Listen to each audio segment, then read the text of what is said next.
Painted application ધોરણ 6 થી 12ના વિદ્યાર્થીઓ માટે અપડેટ થઈ ચૂકી છે. આ એપ્લિકેશનમાં શું છે? બધા જ વિષયના વિડીયોઝ છે. ગુજરાતની બેસ્ટ ફેકલ્ટી દ્વારા લાઈવ લેક્ચર્સ છે. આઈએમપી પ્રશ્ન છે, ટેસ્ટ સિરીઝ છે અને ગુજરાતના તમામ વિદ્યાર્થીઓ સાથે તમે તમારી કમ્પેરિઝન કરી શકો છો. ગેમિફિકેશન છે અને બીજું ઘણું બધું. તો તમે એપ્લિકેશન ડાઉનલોડ ન કરી હોય તો ડિસ્ક્રિપ્શનમાં લિંક આપી છે. હમણાં જ પ્લે સ્ટોર ઉપર જાઓ અને એપ્લિકેશન ડાઉનલોડ કરો. ઘરે બેઠીને સરસ મજાનું ગુજરાતની જોરદાર ફેકલ્ટી સાથે ભણો, સારા માર્ક્સે પાસ થાઓ. જય હિન્દ. આપણે ધોરણ 10ના આઈએમપી નિયરેસ્ટ મિનિંગ જ્યારે જોવા ભેગા થયા છીએ ત્યારે અમુક નિયરેસ્ટ મિનિંગ છે એ આપણે જોઈ લીધેલા છે અને હવે આજના સેશનમાં આપણે જે બાકી છે એ નિયરેસ્ટ મિનિંગ જોવાનો પ્રયત્ન કરીએ અને આગળ જે કાંઈ પણ બાકી રહે છે એ આની પછીના સેશનમાં આપણે જોઈશું. તો તમારે કામ શું કરવાનું છે? જો આના પહેલાંનું નિયરેસ્ટ મિનિંગનું સેશન તમે ન જોયું હોય, ન ભણ્યા હોય, ન સમજ્યા હોય તો એકવાર ભણી લો. આ લેક્ચરમાં તમે હાજર છો મતલબ કે આ સેશન તમે અત્યારે ભણી રહ્યા છો. આની પછી 1-2 સેશન આવશે કે જેની અંદર આપણે આઈએમપી નિયરેસ્ટ મિનિંગ બધા આપવાના છીએ. તો ટોટલ આ 3 કે 4 સેશનની અંદર જેટલા પણ નિયરેસ્ટ મિનિંગ આપવામાં આવે એ જો તમે પાકા કરી લ્યો, એ જો તમે સમજી લ્યો તો જે 3 માર્કના નિયરેસ્ટ મિનિંગ એક્ઝામમાં પૂછાવાના છે એમાં 3માંથી 3 માર્ક આવે. પણ એના માટે આ તમામ નિયરેસ્ટ મિનિંગના સેશન તમારે જોવા પડે. ધારો કે 4 કે 5 કે 3 જે કાંઈ સેશન હોય એ તો આપણે રેકોર્ડ કરતા જાય એમ આપણને ખબર પડતી જાય. તમે ભણતા જાવ એમ તમને આપણને ખબર પડતી જશે. પણ ધારો કે 3 કે 4 સેશનમાંથી તમે 2 સેશન એટલે કે 2 લેક્ચર ભરો છો અને બાકીના 2 અથવા 1 લેક્ચર સ્કીપ કરો છો, ભણતા નથી, એનો સીધો મતલબ થાય કે 1-2 નિયરેસ્ટ મિનિંગ આમાંથી પૂછાયેલા હશે ને 1-2 આમાંથી પૂછાયેલા, એ રીતના 3 માર્ક્સના બોર્ડવાળા પૂછશે. ડન છે? આની બહાર જશે ને એ વાત ફાઇનલ છે. પણ જો તમે બધા સેશન ભણેલા હશે તો 3માંથી 3 માર્ક આવશે. આઈધર જેટલા સેશન, જેટલી મહેનત, જેટલું ધ્યાન ને જેટલું તપ એટલા માર્ક. બરાબર? તો શરૂ કરીએ છીએ. આપણે લાસ્ટ વર્ડ ગયા સેશનમાં વોરિયર નામનો શીખો હતો કે વોરિયર એટલે યોદ્ધા થાય. તો યોદ્ધા માટે બીજા 3 શબ્દો છે. કયા સર? એક બેટલર, એક સોલ્જર અને એક ટ્રૂપ. આ અહીંયા સુધી આપણે ભણી ગયેલા છીએ. હવે આજનો કાર્યક્રમ આપણે શરૂ કરીએ છીએ, આગળ વધીએ. તો આજનો પહેલો શબ્દ છે દોસ્ત આપણા માટે રેમ્બો. બધાને ખબર હોય કે રેમ્બો એટલે શું થાય? તો કે સર ઇન્દ્રધનુષ થાય, ઓલા 7 કલરનો પટ્ટો જે આકાશમાં વરસાદ પછી આપણને જોવા મળે કે વરસાદ દરમિયાન જોવા મળે. તો એ રેમ્બો માટે કયા કયા શબ્દ છે? Band of colour. તો આ કઈ શબ્દ ન કહેવાય, આ સીધી વાત જ કરી કે રેમ્બો એટલે શું ભાઈ? તો કે જે કલર છે એનો વર્ણપટ, બેન્ડ ઓફ કલર. તો ઇઝી છે.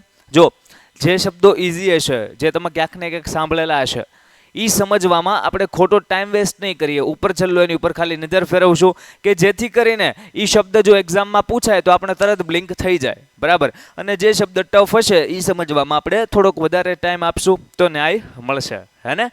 તો રેમ્બો એટલે બેન્ડ ઓફ કલર થાય. સરજી આ અમને ખ્યાલ છે. રેમ્બો ને બીજું તમે શું કહી શકો? તો કે કલર સ્પેક્ટ્રમ કહી શકો. બરાબર? રંગનો વર્ણપટ એમ જ કહે છે. રંગનો વર્ણપટ. અને વર્ણપટ કોનો? તો કે રંગનો. બે બધું એક જ છે. બીજો શબ્દ છે આજનો આપણા માટે ટુ શિવર.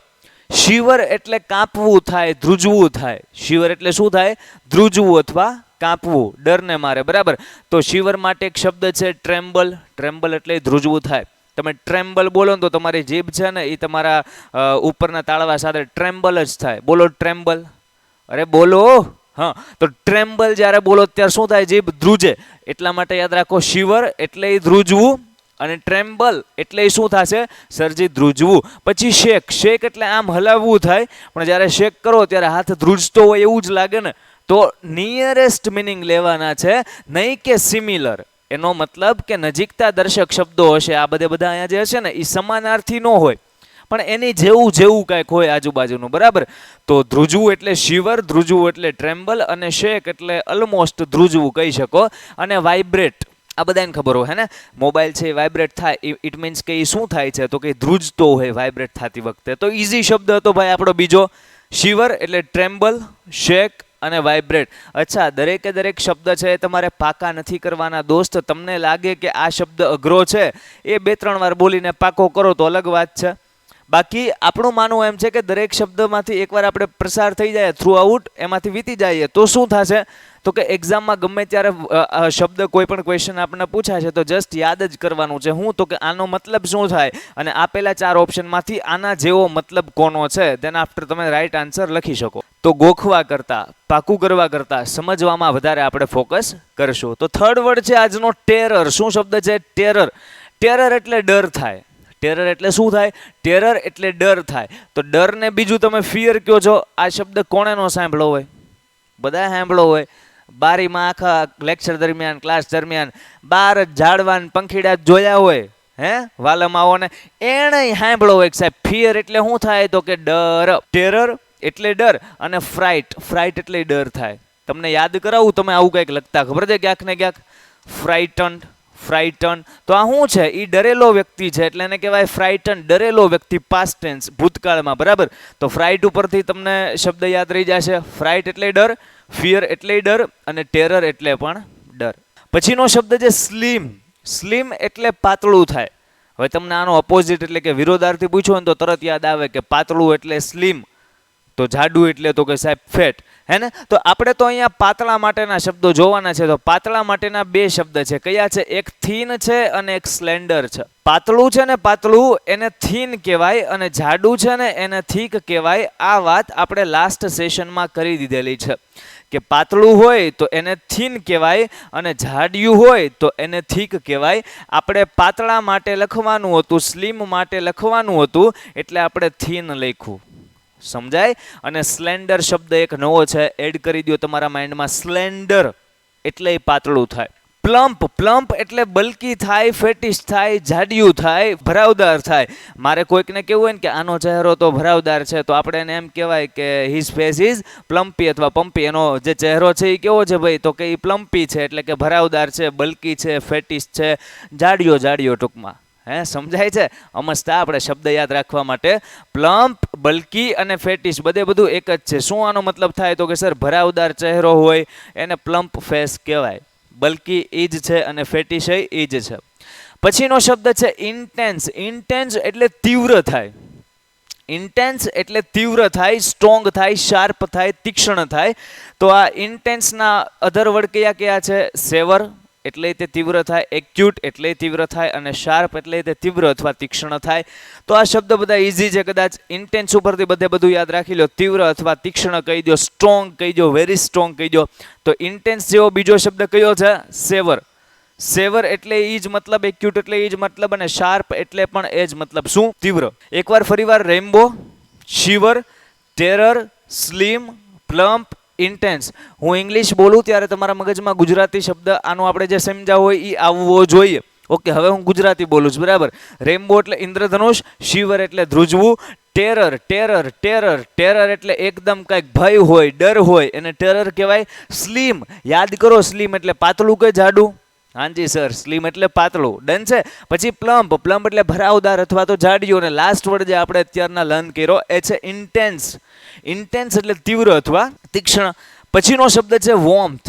વોર્મથ, તો વોર્મથ એટલે હૂંફ થાય, ગરમી થાય. તો વોર્મથ જેવો બીજો કયો શબ્દ છે? એક છે આર્ડર અને એક છે અફેક્શન. બે શબ્દ યાદ રાખી લો. કદાચ તમારા માટે આ ફર્સ્ટ ટાઈમ છે, તમે પહેલી વાર સાંભળ્યા હોય, પણ આ શબ્દ તો તમે ક્યાંક ને ક્યાંક સાંભળેલો જ હોય કે વોર્મથ એટલે શું થાય, તો કે હૂંફ થાય, ગરમી થાય. તો એના માટેના બીજા 2 નવા શબ્દ યાદ રાખી લો અત્યારના, એક આર્ડર અને એક અફેક્શન. આર્ડર, અફેક્શન અને વોર્મથ, ત્રણેયનો મતલબ શું થશે? હૂંફ થશે. યાદ રહેશે? આગળ વધીએ. બને ને? તો હું કહું તમે આની નોટ્સ બનાવતા જાઓ, જે સમજો છો એ બધી વસ્તુ લખતા જાઓ. હજી જો નોટ અને પેન હાથમાં ન હોય તો ફટાફટ પેન લઈ આવો, નોટ લઈ આવો. ઇઝી પ્રોસેસ છે, લખવા માંડો અને સમજવા માંડો. ડન છે? મહેનત કરવાની છે. પછીનો શબ્દ છે અનનોન. ઇઝી. અનનોન એટલે શું થશે, તો કે જેને કોઈ જાણતું ન હોય, જેને કોઈ ઓળખતું ન હોય, એ અનનોન છે. તો નેમલેસ, નામ વગરનું. આ બધા ઇઝી વસ્તુ છે, આમાં કાંઈ પાકાઈ કરવાનું નથી. ઓપ્શન જોશો તો ખબર પડી જાય કે અનનોન એટલે નેમલેસ થાય, અનનોન એટલે સ્ટ્રેન્જ એટલે કે અજાણ્યું થાય, સ્ટ્રેન્જ એટલે વિચિત્ર થાય, અને સ્ટ્રેન્જ એટલે અજાણ્યું થાય. પણ અહીંયા અજાણ્યાના અર્થમાં છે. અનનોન એટલે નેમલેસ, એટલે જ સ્ટ્રેન્જ, અને એટલે જ અનફેમિલિયર. ફેમિલિયર પર્સન એટલે શું? આ સમજો અનફેમિલિયર. ફેમિલિયર પહેલા આપણે સમજીએ. ખાલી ફેમિલિયર પર્સન એટલે શું? તો કે એ ગમે ના જાય તો ગમે નવા નવા મિત્રો બનાવતા એને આવડે ફટાફટ, બધા હારવાર ભળી જાય આપણે એમ કહીએ ને. પણ અનફેમિલિયર જે પર્સન હોય ને એ બીજા સાથે ભળે નહીં ફટાફટ, એને ભળતા વાર લાગે. તો એ શું થયો? તો કે એકલો હોય, એને કોઈ ઓળખતું ન હોય, એ બધા આગળ ઊભો હોય એટલે એ અનનોન હોય. ચારેય શબ્દ યાદ રહેશે: અનનોન, નેમલેસ, સ્ટ્રેન્જ અને અનફેમિલિયર. અનફેમિલિયર, સ્ટ્રેન્જ, નેમલેસ અને અનનોન, અજાયણું, જેને કોઈ ઓળખતું નથી એવું. પછીનો શબ્દ છે આપણો અનસ્પોકન. અનસ્પોકન, વણ બોલાયેલું, જે બોલાયેલું જ નથી, બોલવા દીધેલું જ નથી, એ અનસ્પોકન છે. અચ્છા, હું તમને એક MCQ પૂછું. આ બે પાત્રમાંથી કયું પાત્ર અનસ્પોકન રહે છે આ જીવન? કયું પાત્ર? Option A husband, option B wife. વાંચવામાં ધ્યાન આપો ભલામણા. હા, તો ભાઈ અનસ્પોકન હસબન્ડ હશે ભાઈ. અનસ્પોકન એટલે વણ બોલાયેલું, તો અનસેડ. જો સેડ એટલે બોલાયેલું, તો અનસેડ એટલે વણ બોલાયેલું, ઇઝી વસ્તુ. અનસ્ટેટેડ, અનસ્ટેટેડ એટલે તે વણ બોલાયેલું, જેને બોલવાનો મોકો નથી મળેલો, જેને કાંઈ ચોક્કસ સ્થાન મળેલું નથી, એ અનસ્ટેટેડ છે. તો ઇઝી છે અનસ્પોકન, અનસેડ અને અનસ્ટેટેડ. મને આશા છે આ શબ્દ તમને નહીં ભૂલાય. કે ડન. પછીનો શબ્દ છે પ્રમોશન. પ્રમોશન એટલે એડવાન્સમેન્ટ થાય અથવા તો અપગ્રેડિંગ થાય. જે લોકો જોબ કરતા હોય એને સ્વાભાવિક વાત છે કે સારું કામ કરે તો એના કંપનીમાં એને શું મળે? પ્રમોશન મળે, એનું અપગ્રેડેશન થાય, બરાબર, એનું એડવાન્સમેન્ટ થાય. તો ઇઝી છે, પ્રમોશન એટલે એડવાન્સમેન્ટ અને અપગ્રેડિંગ. યાદ રહેશે. પ્રમોશન આગળ બઢતી થાવી તો એને બીજું શું કહેવાય? એડવાન્સમેન્ટ. એડવાન્સ થાય ને ભાઈ, એડવાન્સમેન્ટ, એનું સ્થાન પોઝિશન થોડુંક વધે. અને અપગ્રેડિંગ, એ ભાઈ છે એમની જોબ કેવી થાય? અપગ્રેડ થાય, સેલરી અપગ્રેડ થાય, સારું કામ કરે તો. લાસ્ટ વર્ડ છે આ સ્લાઇડનો આપણો ટુ એક્સપ્લોર. એક્સપ્લોર એટલે શું થાય? કંઈક ખોજવું, કંઈક આપણે આમ નવી વસ્તુ ગોતવી. તો એક્સપ્લોર છે એને આપણે એક તો સર્ચ કહી દો છો, ટુ સર્ચ. પછી એક ઇન્વેસ્ટિગેટ કહેવાય. ઇન્વેસ્ટિગેટ એટલે એ જ થાય, તમને ખબર હોય તો CID વાળા હોય ને ઇન્વેસ્ટિગેશન કરે. તો ઇન્વેસ્ટિગેશન કરે એટલે શું? તો કે એ ખોજ કરે, પડતાલ કરે, બરાબર. તો એનાથી બધા સબૂત ભેગા કરશે. તો સર્ચ કહી દો, ઇન્વેસ્ટિગેટ કહી દો, એક્સપ્લોર કહી દો, બધું સરખું જ છે. હન્ટ કહી દો. હન્ટ એટલે આમ શિકાર કરવો થાય. જો હન્ટર એટલે શિકારી થાય, આ તમે સાંભળેલું? હન્ટર એટલે શિકારી થાય. તો હન્ટરમાંથી શબ્દ છે હન્ટ. જે હન્ટ કરે એ હન્ટર છે, જે શિકાર કરે તે શિકારી છે. તો ત્યાંથી યાદ રાખી લો કે એક્સપ્લોર શિકારી છે, એ હન્ટ કરવા માટે શું કરશે? પેલા શિકાર ગોતશે તો ખરા ને, પછી શિકાર કરશે કે સીધે સીધું હવામાં તીર ચલાવશે? ના સર. તો થોડુંક નિયરેસ્ટ છે ભાઈ, કે એક્સપ્લોર કરવું એટલે સર્ચ કરવું, ઇન્વેસ્ટિગેટ એ તો સમજાય, પણ હન્ટ કરવું એવું થાય તો ખરા. અને લાસ્ટ વર્ડ છે આપણો પ્રોબ. તો પ્રોબ એટલે એ જ થાય કે ગોતીને એનો ખોજ પડતાલ કરવી, બરાબર. તો એ પ્રોબ છે. તો આખા પેજના જે 10-12 શબ્દો આપણે શીખ્યા એ એકવાર રિવાઇઝ કરી લઈએ અને પછી નેક્સ્ટ સ્લાઇડમાં આપણે વધીએ છીએ. અધર જે નવા બીજા નિયરેસ્ટ મિનિંગ છે એ આપણે શીખીએ છીએ. તો ફર્સ્ટ વર્ડ હતો આપણો, જુઓ, તમારે કનેક્ટેડ રહેવાનું છે through out lecture. Through out lecture તમારે મારી સાથે અને આપણા નિયરેસ્ટ મિનિંગ સાથે કનેક્ટેડ રહેવાનું છે. Reason Y? તો કે 3 માર્કના પૂછાય છે એટલા માટે. અને 3 માર્ક સાહેબ જવા ન દેવાય, 3 3 માર્ક લઈ લેવાય. જો 3-4 સેશનમાં, 3-4 આ લેક્ચરમાં નાના આપણે 3માંથી 3 માર્ક આવતા હોય તો એટલો ભોગ, એટલું મહેનત, એટલું તપ ધ્યાન ધરીને આપણે બેહવું જોઈએ, મહેનત કરવી જોઈએ. સમજો છો 3 માર્કનું મહત્વ બહુ વધારે છે યાર. તો એકવાર રિવાઇઝ કરી લઈએ.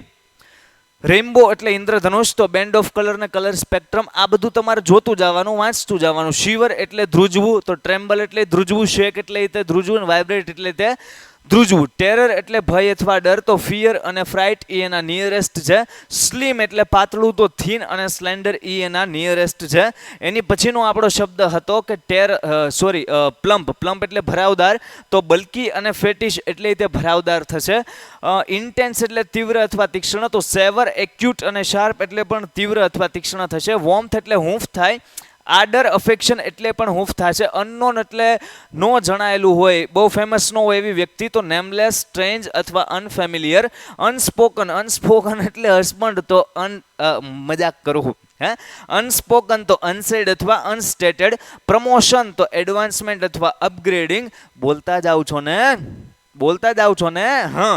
અને એક્સપ્લોર એટલે પ્રોબ અથવા હન્ટ અથવા સર્ચ અથવા ઇન્વેસ્ટિગેટ.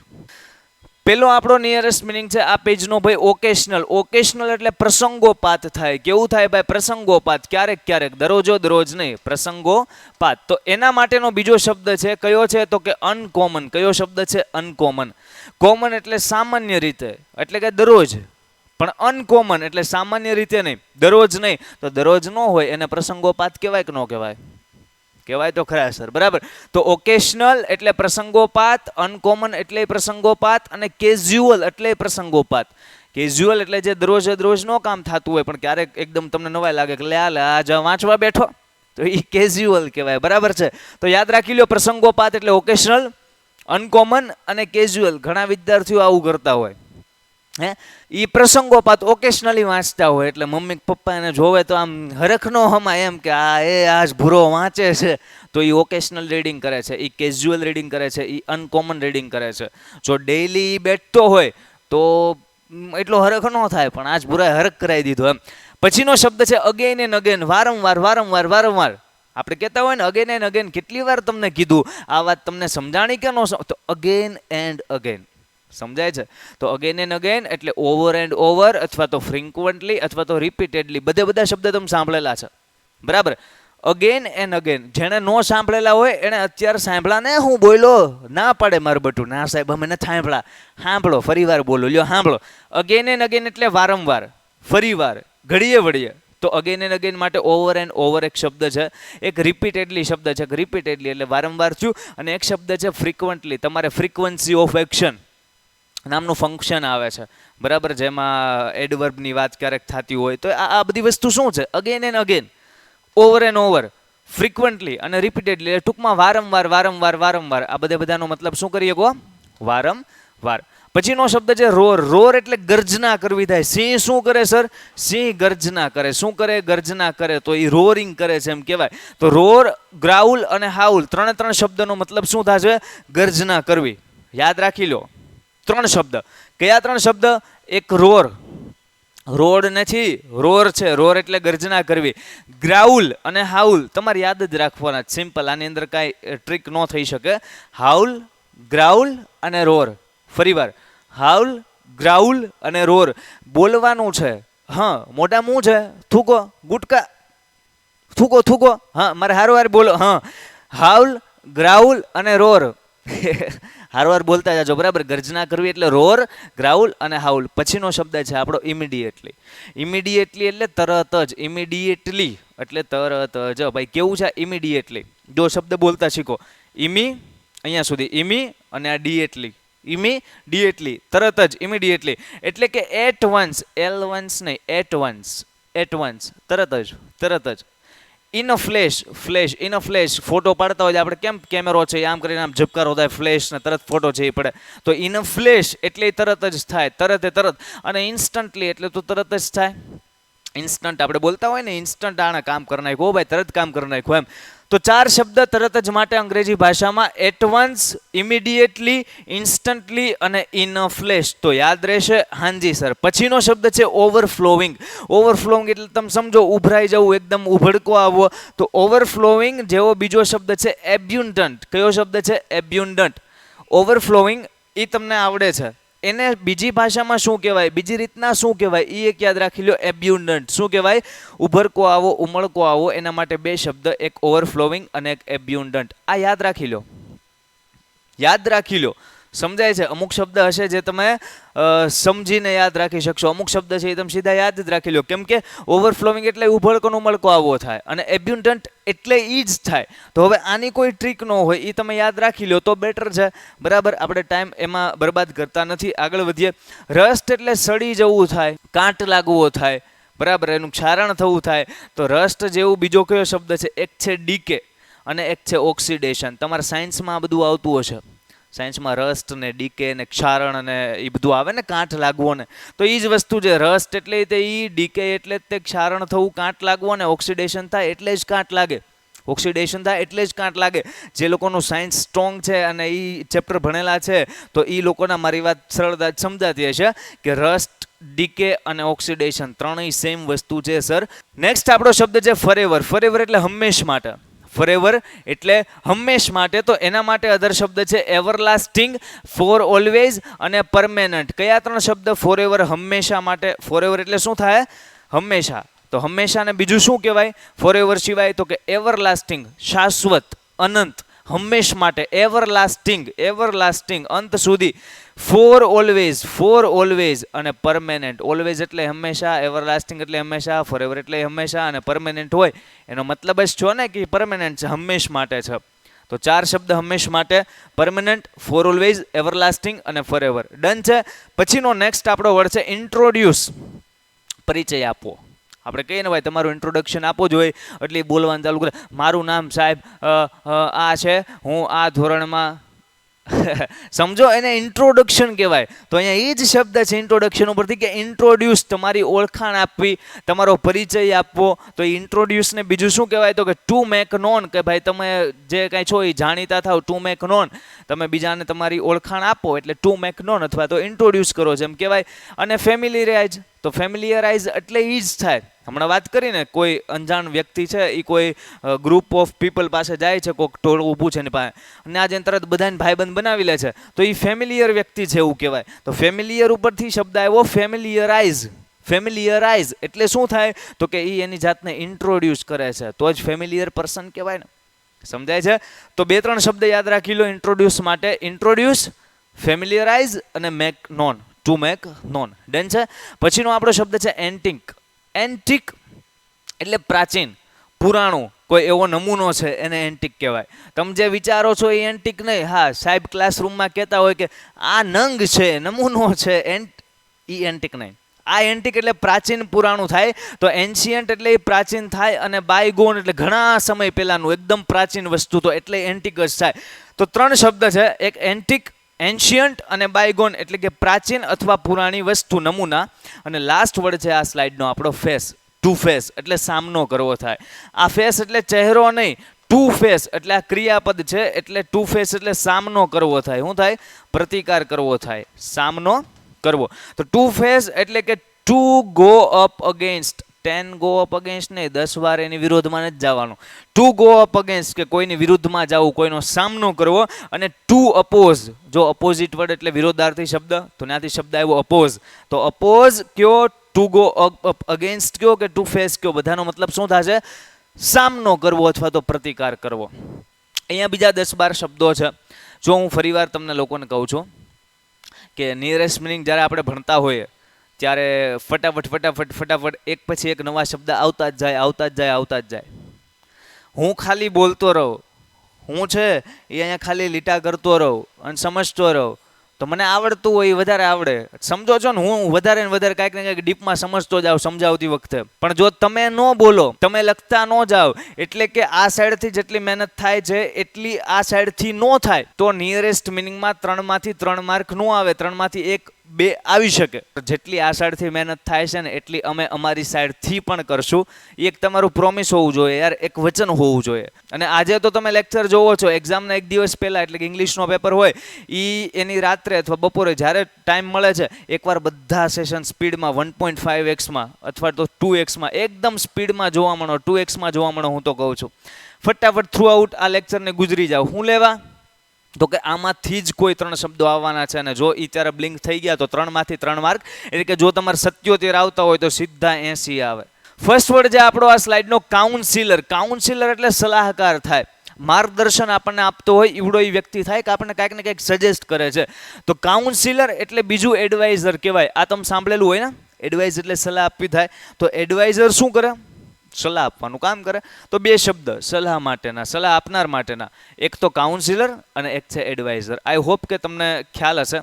પછીનો શબ્દ છે વેલબિંગ. વેલબિંગ એટલે કમ્ફર્ટ થાય, ઇઝ થાય અને પ્રોસ્પેરિટી થાય. કેસ ન થાય, ઇઝ થાય. શું થાય? આ ઈ છે. તો વેલબિંગ એટલે સારી રીતના આરામદાયક એવું કંઈક તમે કહી શકો, બરાબર. તો એના માટે કમ્ફર્ટ છે. તમે સાંભળો ને, કમ્ફર્ટ છે ને ભાઈ, બેહવામાં કમ્ફર્ટ છે ને, ફાવે છે ને? તો એ કે હા સાહેબ કમ્ફર્ટ છે. ડન છે. તો કમ્ફર્ટ કહી દો. ઇઝ છે ને, ઇઝી નામના વર્ડમાંથી આવેલો છે. હકીકતમાં ઇઝમાંથી ઇઝી આવેલું છે. અને પ્રોસ્પેરિટી ઇઝી એટલે સમજો ને સરળ, એમ તો સરળ એટલે શું તો કે આરામદાયક હોય, મજા આવે એવું. અઘરું તો ડિફિકલ્ટ છે એ કેવું છે તો કે આરામદાયક નથી, પણ ઇઝી છે, ઈઝ છે એ કેવું છે, સરળ છે, કમ્ફર્ટ છે. એટલે આ બધું નિયરેસ્ટ છે. વેલબિંગ કહી દો, કમ્ફર્ટ કહી દો, ઈઝ કહી દો, અને પ્રોસ્પેરિટી એટલે આમ સમૃદ્ધિ થાય. તો જ્યાં સમૃદ્ધિ હશે ત્યાં આરામ હશે કે નહીં હોય? સમજો છો, જ્યાં સમૃદ્ધિ હશે ક્યાંથી તો કે વિચારથી, શું કહેવાય, ચારિત્રથી, સંપત્તિથી, બધી રીતના સંપત્તિ પૂર્ણ હશે કોઈ વ્યક્તિ, કોઈ ફેમિલી, તો એ પ્રોસ્પરસ ફેમિલી છે એવું કહેવાય. તો ત્યાંથી પ્રોસ્પેરિટી એટલે કે આરામદાયક, સમૃદ્ધિને લગતું તમે કરી શકો. તો ચારેય શબ્દ જોઈ લો: વેલબિંગ, કમ્ફર્ટ, ઇઝ અને પ્રોસ્પેરિટી. ડન છે સર, આરામદાયક, બહુ સારી રીતનું જીવન. પછીનો શબ્દ છે આપણો ફ્રસ્ટ્રેટેડ. ફ્રસ્ટ્રેટેડ એટલે નિરાશ આદમી છે, ભારેમાયેલો ઉદાસ આદમી છે, જે એકદમ ટેન્શનમાં છે, એને ફ્રસ્ટ્રેટેડ કહેવાય. બરાબર. તો એના માટેના આધાર શબ્દ કયા છે? ડિસઅપોઇન્ટેડ. ડિસઅપોઇન્ટમેન્ટ એટલે શું થાય ખબર? ડિસઅપોઇન્ટમેન્ટ એટલે નિરાશા થાય, ઉદાસી થાય, પણ એ આ શબ્દ છે ડિસઅપોઇન્ટેડ, એટલે એ જ મતલબ થાય. શું મતલબ થાય તો કે ફ્રસ્ટ્રેટેડ, ઉદાસ, નારાજ, એકદમ હતાશ વ્યક્તિ છે એ ડિસઅપોઇન્ટેડ છે. પછી છે ડિસહાર્ટન્ડ. અહીંયા કંઈક ભૂલ છે ભાઈ સ્પેલિંગમાં. અહીંયા સ્પેલિંગમાં અહીંયા ઈ આવશે, ડિસહાર્ટન્ડ, અને અહીંયા ઈ આવશે, અને અહીંયા ઈ આવશે, બધે ઈ જ છે. ડિસહાર્ટન્ડ કે જેનું દિલ છે એ કેવું અત્યારના ઉદાસ છે, એ નારાજ છે, એ વ્યક્તિ ખુશ નથી, અપસેટ છે. બીજું તમે અપસેટ કહી શકો ભાઈ નિયરેસ્ટમાં. તો ફ્રસ્ટ્રેટેડ, ડિસઅપોઇન્ટેડ અને ડિસહાર્ટન, ત્રણ શબ્દ યાદ રાખી લો. માથા ભારે, ઈ ભાઈ શું કહેવાય, માથા ભારે બોલું છું, બહુ વધારે ઉદાસ છે, બહુ ટેન્શનમાં છે. તો ત્રણ શબ્દ: ડિસહાર્ટન, ડિસઅપોઇન્ટ અને ફ્રસ્ટ્રેટેડ. પછીનો સ્પેલિંગ છે વોલન્ટરી, એટલે સ્વતંત્ર રીતે, પોતાની રીતે, એમ કાંઈ ફરજિયાત નથી, પણ કહીએ ને કે આ મારા મન મજા આવે એટલે આ કામ કરું, સ્વૈચ્છિક રીતે. બરાબર. તો વોલન્ટરી એટલે ફ્રી વિલ્ડ. વિલ એટલે ઈચ્છા થાય, તો ત્યાંથી શબ્દ આવ્યો ફ્રી વિલ્ડ, કે હું મારી ઈચ્છાથી કામ કરું છું. અથવા તો વિલિંગ એટલે કે મારી ઈચ્છાથી, એમ જ છે વિલિંગ, આમાં મારી વિલિંગ છે, આમાં મારી ઈચ્છા છે, એટલે હું આ કામ કરું છું. મને કોઈ કે કાંઈ કામ આ કરવાનું કીધું નથી. ઘણા જોજો આવી રીતના સમાજમાં મદદરૂપ થતા હોય. ટ્રાફિક બહુ વધી ગયું હોય, ટ્રાફિક બહુ રસ્તામાં વધી ગયું હોય, તો ટ્રાફિક પોલીસવાળા કદાચ રજા ઉપર હોય, અથવા તો એ દિવસે ત્યાં ન હોય, બીજે ક્યાંક એને પોસ્ટમાં મૂક્યા હોય, ત્યારે નોર્મલ સિવિલ પર્સન, તમારી મારી જેવા કોઈ, બરાબર, તો એ રસ્તા ઉપર ઉતરશે અને ટ્રાફિક છે એ ખાલી કરાવશે, ફટાફટ બધો રસ્તો છે એ ચાલુ કરાવી દેશે. તો એ શું છે? સમાજ સેવા છે. એની પોતાની વિલિંગનેસ છે. શું છે? પોતાની મરજીથી ની સ્વૈચ્છિક રીતના કામ કરે છે. તો એને વિલિંગ કહેવાય, ફ્રી વિલ્ડ કહેવાય, વોલન્ટરી કહેવાય, એને ઓનરરી કહેવાય, અને એને સ્પોન્ટેનિયસ કહેવાય. શું કહેવાય? અહીંયા તે ઈ છે, સ્પોન્ટેનિયસ કહેવાય. એકદમ ત્વરિતતાથી પોતાની મરજીથી કામ કરું છું એવું કહેવાય. તો 4-5 શબ્દો છે ભાઈ સ્વૈચ્છિક રીતે: વોલન્ટરી, ફ્રી વિલ્ડ, વિલિંગ, ઓનરરી અને સ્પોન્ટેનિયસ. એકવાર બધા શબ્દ જોઈ લો, નજર ફેરવી દો. વોલન્ટરી, ફ્રી વિલ્ડ, વિલિંગ, ઓનરરી અને સ્પોન્ટેનિયસ. યાદ રહેશે? Okay, done. આગળ વધીએ. ઓર્ગેનાઇઝેશન. ઓર્ગેનાઇઝેશન એટલે સંસ્થા થાય. ઓર્ગેનાઇઝેશન એટલે શું થાય? કોઈ પણ સંસ્થા થાય, ઇન્સ્ટિટ્યૂટ થાય, તો એના માટેના શબ્દ અહીંયા આપ્યા, બધા તમે સાંભળેલા હોય. જો ઇન્સ્ટિટ્યુશન એટલે સંસ્થા. આપણે કહીએ ને કે તમે કયા ઇન્સ્ટિટ્યૂટમાં સ્ટડી કરો છો, ક્યાં ભણો છો, તો કે અમે સર પેન્ટેડ એપ્લિકેશનમાં ભણીએ છીએ, આ સંસ્થામાં ભણીએ છીએ. તો ઇન્સ્ટિટ્યુશન એટલે સંસ્થા થાય, ઓર્ગેનાઇઝેશન એટલે સંસ્થા થાય, સિન્ડિકેટ એટલે સંસ્થા થાય, અને કન્ફેડરેશન એટલે સંસ્થા થાય. મને એવું લાગે કે તમે આ શબ્દ અને એક આ શબ્દ એટલે કે ઇન્સ્ટિટ્યુશન અને બીજો ઓર્ગેનાઇઝેશન, આ બે તમે સાંભળેલા હશે. કદાચ કન્ફેડરેશન અને સિન્ડિકેટ તમારા માટે નવા શબ્દો હશે, તો એ બે શબ્દ અત્યારના મગજમાં યાદ રાખી લો. કયા? એક કન્ફેડરેશન, હકીકતમાં ફેડરેશનમાંથી શબ્દ આવેલો. જો ફેડરેશન અને કન્ફેડરેશન એટલે એ સંગઠન, કોઈ સંગઠન એટલે કન્ફેડરેશન, અને સિન્ડિકેટ એટલે સંગઠન, કોઈ પણ સંસ્થા. તો 4-5 શબ્દો: ઓર્ગેનાઇઝેશન, ઇન્સ્ટિટ્યુશન, કન્ફેડરેશન અને સિન્ડિકેટ. સંસ્થા અને સંસ્થા. યાદ રહેશે? ઓકે, ડન છે સરજી. આગળના શબ્દમાં હોય પહેલા કાઉન્સિલર એટલે એડવાઇઝર, વેલબિંગ એટલે એકદમ કમ્ફર્ટ વાળું, ઇઝ વાળું, પ્રોસ્પેરિટી વાળું, ફ્રસ્ટ્રેટેડ એટલે ડિસઅપોઇન્ટેડ હોય અથવા તો ડિસહાર્ટન હોય, વોલન્ટરી એટલે કે સ્વૈચ્છિક રીતે એટલે કે ફ્રી વિલ્ડ હોય, વિલિંગ હોય, ઓનરરી હોય અથવા તો સ્પોન્ટેનિયસ હોય, પોતાની રીતના. બરાબર. અને ઓર્ગેનાઇઝેશન એટલે સંસ્થા, ઇન્સ્ટિટ્યુશન, સિન્ડિકેટ અને કન્ફેડરેશન. ડન છે. પછીનો આપણો શબ્દ છે ગીવ એન્ડ ટેક. આપો અને લ્યો. ગીવ એટલે આપવું, અને ટેક એટલે લેવું. તો ઇઝી શબ્દ છે કદાચ. ગીવ એન્ડ ટેક, તો એને કોમ્પ્રોમાઇઝ કહેવાય. કોમ્પ્રોમાઇઝ એટલે શું? તો કે ભાઈ સમાધાન કરી નાખવું, આપણે સેટલમેન્ટ કરી નાખવું એમ. જો અહીંયા શબ્દ છે સેટલમેન્ટ, કોમ્પ્રોમાઇઝ અને ગીવ એન્ડ ટેક એટલે કે આપણે સમાધાન કરી નાખ્યું. શું કરી નાખ્યું? સમજી લો ને ભાઈ. હવે કાંઈ ઝઘડવું નથી, એનોય વાંક હતો ને તમારોય વાંક હતો. ઘણીવાર આવા સમાધાન થતા હોય ને ભાઈ. હા, તો સમાધાન એટલે ગીવ એન્ડ ટેક કહી શકો, કોમ્પ્રોમાઇઝ કર્યું એમ કહી શકો, સેટલમેન્ટ કર્યું એવું કહી શકો. તો ઇઝી શબ્દ છે જે રૂટીન લાઈફમાં તમે ને હું બધા વાપરતા હોય, યાદ રહી જશે. બરાબર. પછીનો શબ્દ છે ડલ. ડલ એટલે શું થાય? તો કે જે તેજસ્વી નથી, એકદમ ધીમું છે, એકદમ કેવું છે, ડીમ છે, એને ડલ કહેવાય. તો જે બોરિંગ છે, બોરિંગ હોય એ ડલ જ હોય, બોરિંગ હોય એ ડલ જ હોય. અમુક મૂવી જોવો તો એટલા ઇન્ટરેસ્ટિંગ હોય કે તમારી નજર છે એ મૂવીમાંથી હટે નહીં. બરાબર. અમુક મૂવી હોય તો તમને કાંઈ સમજાય જ નહીં, બોરિંગ લાગે, આખું પિક્ચર પૂરું થઈ જાય પછી બાજુવાળો પૂછે તને કાંઈ સમજાણો, તો આ હામું પૂછે તને કાંઈ સમજાણો, તો એ બોરિંગ છે, એ ડલ છે. બરાબર. એને બીજી રીતના ઓબ્ટ્યુઝ કહી શકો અથવા તો અનએક્સપેક્ટિંગ કહી શકો. આવું ધાર્યું નહોતું આવું પિક્ચર નીકળશે, બોરિંગ હતું હાવ એમ. તો 3-4 શબ્દ ડલ, બોરિંગ, ઓબ્ટ્યુઝ અને અનએક્સપેક્ટિંગ. હજી એક તમારે ડીમ પણ કહી શકો. શું કહી શકો? DIM, ડીમ પણ કહી શકો. પછીનો શબ્દ છે ફ્લેવર. ફ્લેવર એટલે ટેસ્ટ અથવા તો ઝેસ્ટ. આ બધું તમે સાંભળેલું જ હોય ને. ફ્લેવર એટલે ટેસ્ટ થાય, ઝેસ્ટ થાય, બરાબર, સ્વાદ. પછી છે અફેક્ટ. અફેક્ટ એટલે ઇન્ફ્લુએન્સ અથવા તો સ્ટિમ્યુલેટ, કોઈનો પ્રભાવ. પ્રભાવ હોય ને, પ્રભાવ, એને શું કહેવાય? અફેક્ટ કહેવાય. પ્રભાવ એને શું કહેવાય? અફેક્ટ કહેવાય. તો અફેક્ટ એટલે પ્રભાવ, ઇન્ફ્લુએન્સ એટલે પ્રભાવ અને સ્ટિમ્યુલેટ એટલે પણ પ્રભાવ. તમને યાદ રહ્યો હશે ને ભાઈ શબ્દ અફેક્ટ, ઇન્ફ્લુએન્સ અને સ્ટિમ્યુલેટ. બોલવાનું છે સાથોસાથ. પ્રભાવ માટેના 3 શબ્દો છે. કયા? અફેક્ટ, પ્રભાવ, અસર થવી, અફેક્ટ. પછી એક શબ્દ છે ઇન્ફ્લુએન્સ અને એક શબ્દ છે સ્ટિમ્યુલેટ. તમારા માટે આ શબ્દ નવો હશે પણ ઇન્ફ્લુએન્સ તમે સાંભળેલો જ હોય અને અફેક્ટ તમે સાંભળેલો જ હોય. ઇન્ફ્લુએન્સર, હે ભાઈ, ઇન્ફ્લુએન્સર એટલે શું? તો કે જેનો પ્રભાવ પડે છે આપણા ઉપર, જેની અસર પડે છે આપણા ઉપર, જેની અફેક્ટ પડે છે આપણા ઉપર, જેને સ્ટિમ્યુલેટ, જેનાથી આપણે થઈએ છીએ. તો બધું શું છે? પ્રભાવ અથવા તો અસર કરવી, અસર પાડવી. તો અફેક્ટ, ઇન્ફ્લુએન્સ અને સ્ટિમ્યુલેટ. પછીનો શબ્દ છે મિનિમાઇઝ. નાનું કરવું, નાનું કરવું, નાનું કરવું. નાનું કરવા માટે જો લિટલ, બી લિટલ, મિનિમાઇઝ કરવું એટલે નાનું કરવું, બી લિટલ નાનું થવું, ડિક્રીઝ ઓછું કરવું અને એબ્રિવિએટ એટલે ઓછું કરવું. ટૂંકમાં બધા શબ્દ ઓછું કરવું અથવા નાનું કરવાને લગતા છે. કેમ કે મિનિમાઇઝ, કમ્પ્યુટરમાં આ શબ્દ આવે, મિનિમાઇઝ કરો આ વિન્ડોને, એટલે કે આ જે સાઇડ છે આ વિન્ડો જે ઓપન છે એને મિનિમાઇઝ કરો, નાની કરી નાખો. તો બીજી રીતના એમ બોલી શકો કે બી લિટલ કરો, ડિક્રીઝ કરો અથવા એબ્રિવિએટ કરી શકો. તો 4 શબ્દ ઇઝી હતા. નર્વસ. નર્વસ એટલે ઉદાસ થાય, અપસેટ થાય. તો નર્વસ માટેના અધર શબ્દ કયા છે? બોધડ. બોધડ એટલે નર્વસ, યાદ રાખજો. બોધડ એટલે નર્વસ, નર્વસ એટલે બોધડ. શક્તિમાન એટલે ગંગાધર, ગંગાધર એટલે શક્તિમાન. યાદ રાખજો એલા. હા, નર્વસ એટલે બોધડ અને બોધડ એટલે જ છે નર્વસ, ઉદાસ, અપસેટ માણસ છે. બરાબર. પછી એક્ઝિટેબલ અથવા તો ફિયરફુલ, જે ડરી ગયેલો છે. ફિયર એટલે ડર ને ફિયરફુલ એટલે ડરી ગયેલો. તો ડરી ગયેલો હોય તો બિચારો અપસેટ હોય. ડરી ગયેલો હોય ને દાંત કેમ કાઢે? હા, આજ મજા આવી કે. ડરી ગયેલો એટલે ઉદાસ હોય. બરાબર છે. તો નર્વસ, બોધડ, એક્ઝિટેબલ અને ફિયરફુલ. હજી અપસેટ કહી શકો તમે ભાઈ આની અંદર. નર્વસ છે, અપસેટ છે, ઇઝી છે. પછીનો શબ્દ અસાઇડ એટલે અલોંગ સાઇડ અથવા તો બી સાઇડ એટલે કે પેલે પાર. અસાઇડ, બી સાઇડ, અલોંગ સાઇડ. આ 3નો ગુજરાતી શું થશે?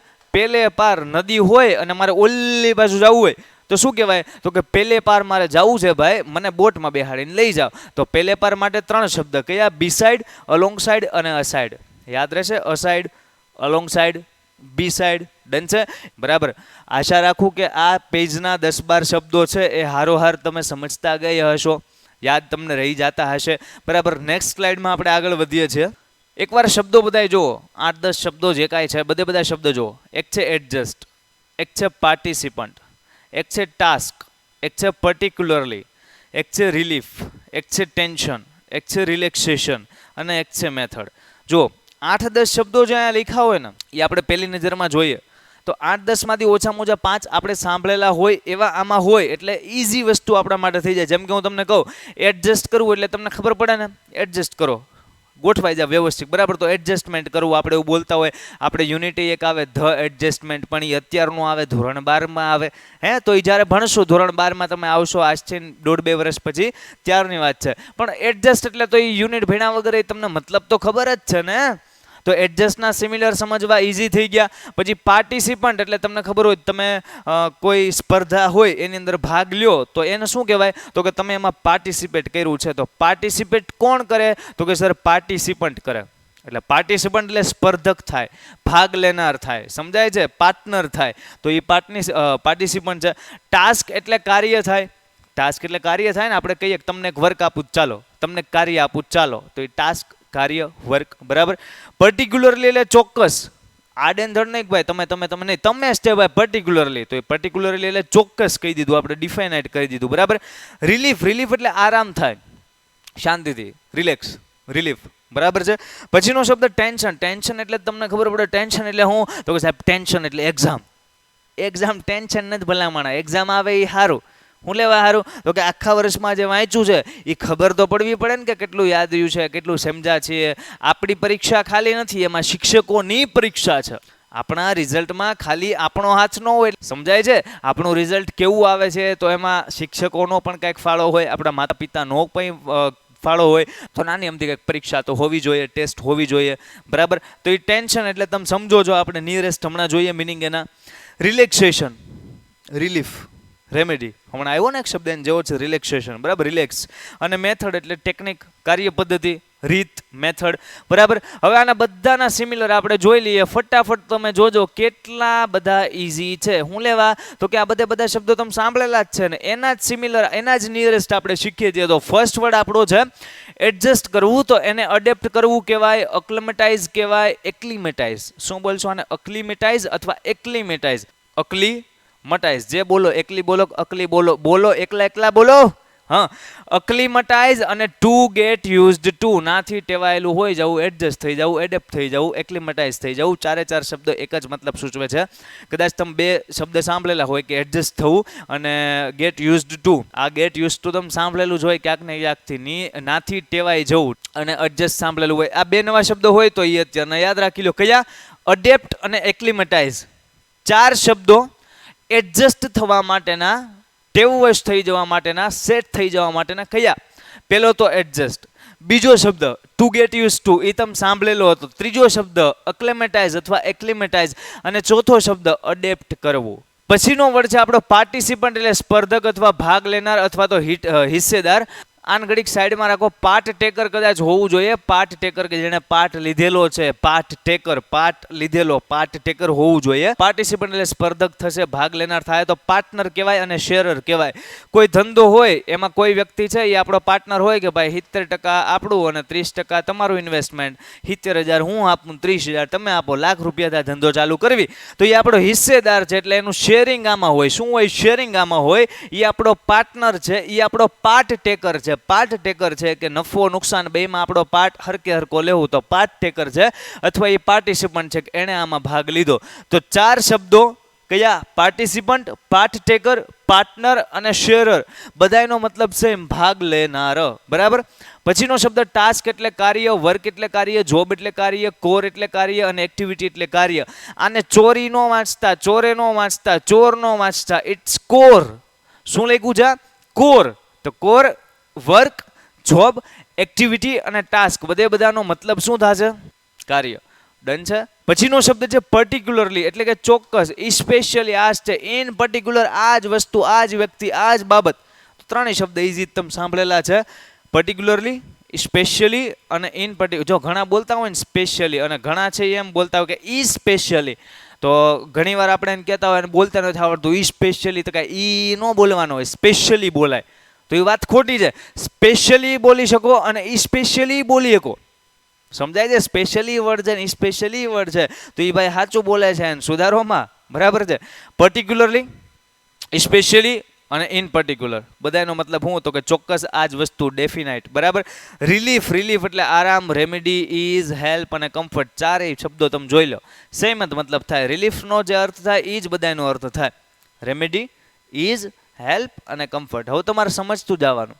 એક ને એક શબ્દ હમણાં આવી ગયા હોય, કમ્ફર્ટ આવી ગયો, ઇઝ આવી ગયો, બરાબર. રિલીફ હમણાં મેં તમને સમજાવ્યો, તો હેલ્પ અને રેમેડીનો મતલબ ઈ જ થતો હોય. હું લેવા, તો કે સર આ બધા છે ને એ એકબીજાના નિયરેસ્ટ મિનિંગ છે. મતલબ કે આનો જે મતલબ થતો હશે ને એની જેવા જ મતલબ આ બધાના થતા હશે, બરાબર. તો રિલીફ એટલે રેમેડી, ઇઝ, હેલ્પ અને કમ્ફર્ટ. પછીનો શબ્દ છે ટેન્શન. તો ટેન્શન માટેના જે અધર વર્ડ છે એ છે સ્ટ્રેસ અને એક છે ટેન્સનેસ, બરાબર. તો ટેન્શન, ત્યાંથી ટેન્સનેસ, એ તમને યાદ રહી ગયો. ટેન્શન, ટેન્સનેસ અને સ્ટ્રેસ એટલે તે ચિંતા જ થાય, ટેન્શન જ થાય, સ્ટ્રેસ, બરાબર. તો ત્રણ શબ્દો ટેન્શન, સ્ટ્રેસ અને ટેન્શન ઉપરથી ટેન્સનેસ. ડન છે.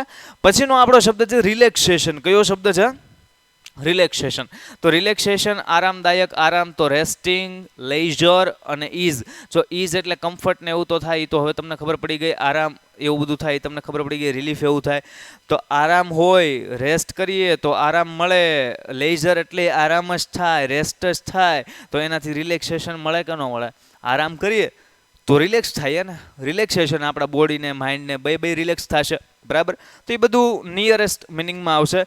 રિલેક્સેશન, રેસ્ટિંગ, લેઝર અને ઇઝ. તમે રેસ્ટ શબ્દ સાંભળેલો હોય, ઇઝ તો કેટલી વાર સાંભળો, અને રિલેક્સ શબ્દ સાંભળ્યો હોય, પણ લેઝર નામનો શબ્દ તમારા માટે નવો છે. એટલે તમારું કર્તવ્ય બને, કામ બને કે આ સ્પેલિંગને તમે અત્યારના વહેલા હાર આવડી આ જ ઘડીએ જો વહી ગઈ નહીં, આ જ ઘડીએ પાછી આવી લો, આ જ ઘડીએ યાદ રાખી લો યાર. લેઝર એટલે કમ્ફર્ટ, ઇઝ કહી દો, રિલેક્સનેસ કહી દો, રિલીફ કહી દો. તો લેઝર એટલે ઈ જ છે ભાઈ, આરામ. Resting, is, relaxation. યાદ રહેશે લેઝર. મને આશા છે કે આ ઘડી વહી ગઈ ને એ પહેલાં એ ઘડીને પકડીને તમે આવડું આ શબ્દ યાદ રાખી લીધો છે. કયો?